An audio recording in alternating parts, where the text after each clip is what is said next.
Healthcare professionals are no stranger to long hours, high stress situations, and demanding responsibilities. There's always a lot to do, a lot of people to help. And I know the work can be incredibly rewarding. It can also leave you drained and feeling like you're running on empty. And that's a hard place to be, running on empty. But oftentimes you probably feel like you just have to keep going and going and finding more to give out. But it's also important to make sure that you're maintaining your own energy levels so that you're not just surviving the day. I want to see you thrive in your role and deliver the best care, the best performance you can for your job. So let's talk about 10 simple practices to help you boost your energy levels and feel more energized and vibrant at work and in life, because that's important too in life, not just work. First and foremost, prioritize quality sleep. Sleep should be a non-negotiable in order to sustain your energy. You see that our minds and our bodies recover when we sleep, which means if we're getting quality sleep, we start the next day feeling refreshed, energized, and like we can handle whatever comes. But if we're not sleeping, we're actually starting the day with yesterday's stress. And so I really talk about prioritizing quality. Now, most people talk about, are you getting your 7 to 9 hours of sleep? And that's great. But everybody is so different. I want you to really think about that quality, meaning when you sleep, you are sleeping and recovering. And so there's a few things you can do to help make sure your quality of sleep improves. One, can you stick to a consistent bedtime routine? And I get if you work rotating shifts or all of a sudden you have to be the one on call at night, I get that that disrupts it. But you can still do some things to improve your quality of sleep. But if you can stick to a consistent bedtime routine, that's the first thing to do. Next, I want you to think about, are you drinking too much caffeine during the day, especially in the afternoon, or are you on screens too much? Because these things actually stimulate your mind and don't help it start to shut down so you can sleep. So you want to be cautious of what you're looking at. And have you created a calm sleep environment? Meaning maybe you sit with dimmer lights in the evening before bed, or you reduce noise. What are those things you can do in the evening that are going to help increase your quality of sleep?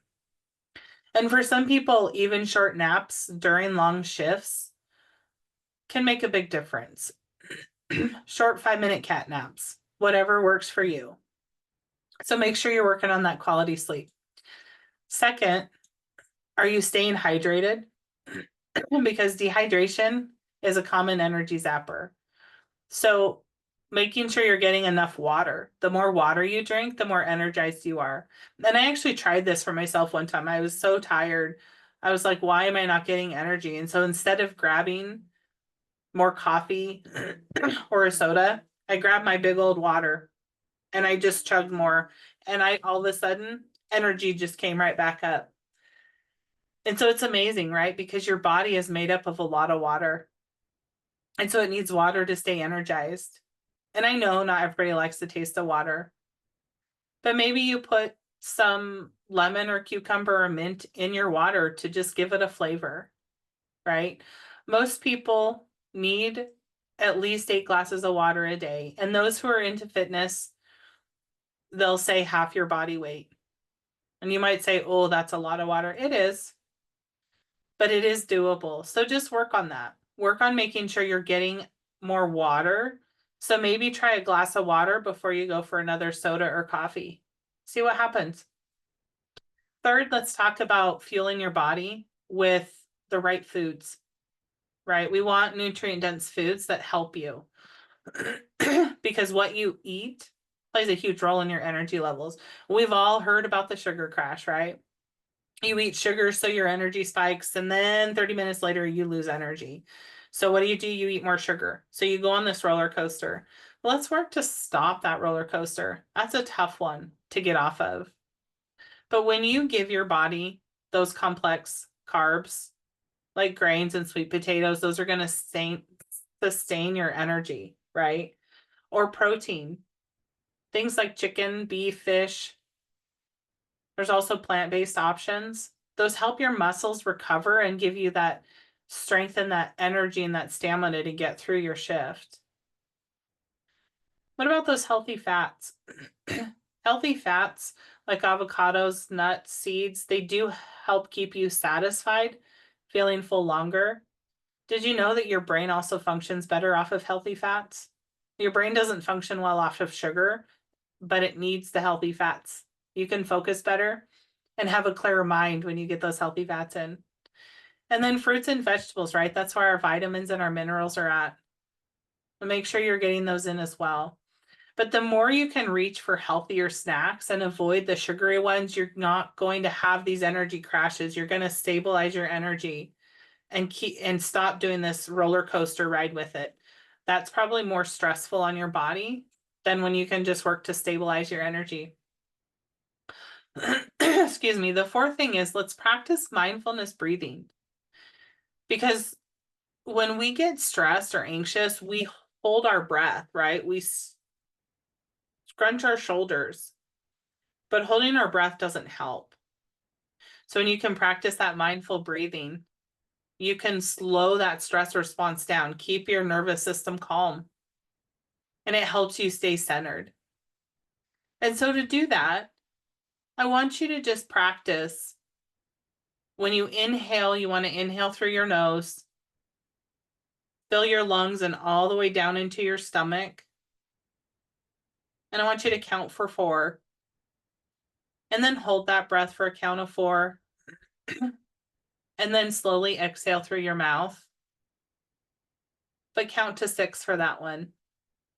And that's something you can do time after time. Now, if you want to have somebody walk you through it, I do have a video on how to do the deep breathing, and I just walk you through it. But just take a minute and just slow your breathing down, but make sure you're getting that deep belly breath. So the 5th thing we can do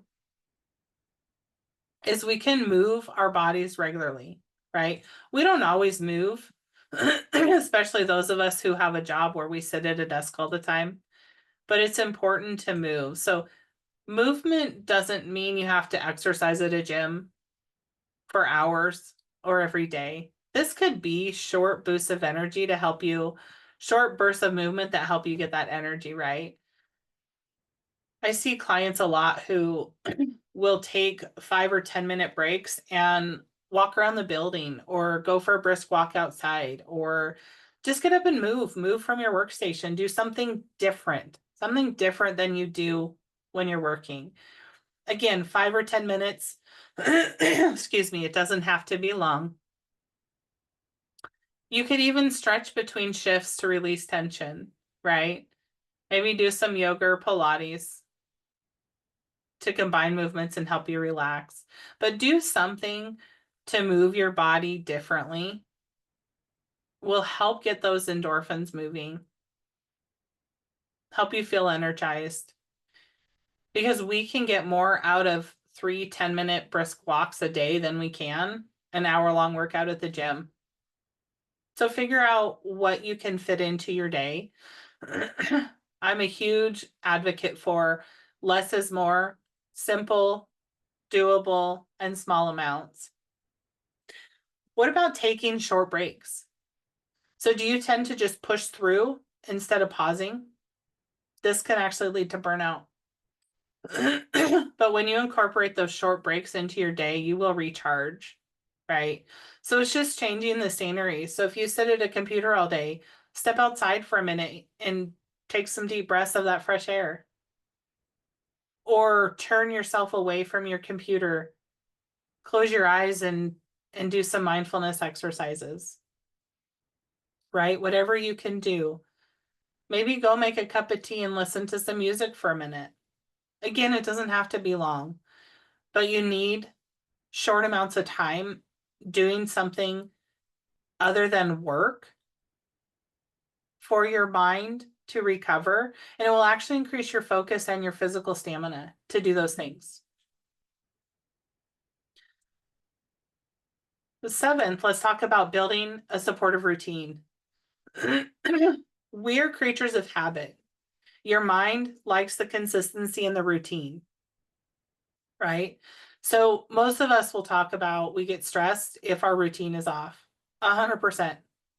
Your body's like, I need something different. Yep, probably so. We like the routine because it's predictable. So where do you need to change your routine or fit a routine in, right? So it could be how you start your day, and being intentional with how you start your day can make a huge difference. Do you have activities that ground you, practices that ground you? Maybe you need to start your day that way. Do you need to make sure that you're scheduling meals and snacks so that you don't get that energy crash because you've now pushed lunch too far, too late? Make sure you're getting those times in. What about a wind down time after work? Right? Most people who still work from home struggle with that because there is no built-in transition, and sometimes you have to build that transition in. So figure out what a routine is that helps you mentally transition and leave work at work so that when you get home you can be present. And one thing I can say about routines is if you pick one thing somewhere in your routine that you want to include, right? If it's you want to start your day with intention and you're not, or you want to create that after work routine, just pick one. Do it for 2 weeks. Every day for 2 weeks. And I promise you will notice the difference. But you need that consistency to see that difference. Number 8, let's connect back to your why. Why are you doing the job you're doing? What brought you to this career? Sometimes it's easy to lose focus of your why. But when you reconnect to that, you reconnect to your purpose in life. And when you're connected to that, you'll get more energy. So think about, why did you first choose the field? What's the positive impact you think you have for others? And then especially in the healthcare field, it can be hard to do this last one, but I really want to encourage you to try. We're going to find moments of gratitude in your work. So it might not be with a patient, it might be with a colleague, but find something in your work that you can have gratitude about. Maybe journal it or share it with somebody. The 9th tip is to practice gratitude. We all need to be grateful. We all need to connect to that. We spend so much time focused on the stress and the overwhelm that we lose sight of what's important, and we lose sight of the things that are going well, because I promise you there is something going well. So write it down. So you can choose to do gratitude every day, but I want to challenge you to at least do it once a week if you're not. So write down 3 things you're thankful for, that you appreciate in the day. You can reflect on meaningful interactions you had with somebody, right? Again, it doesn't have to be a patient. It could be a colleague. It could be a stranger in the hall, wherever.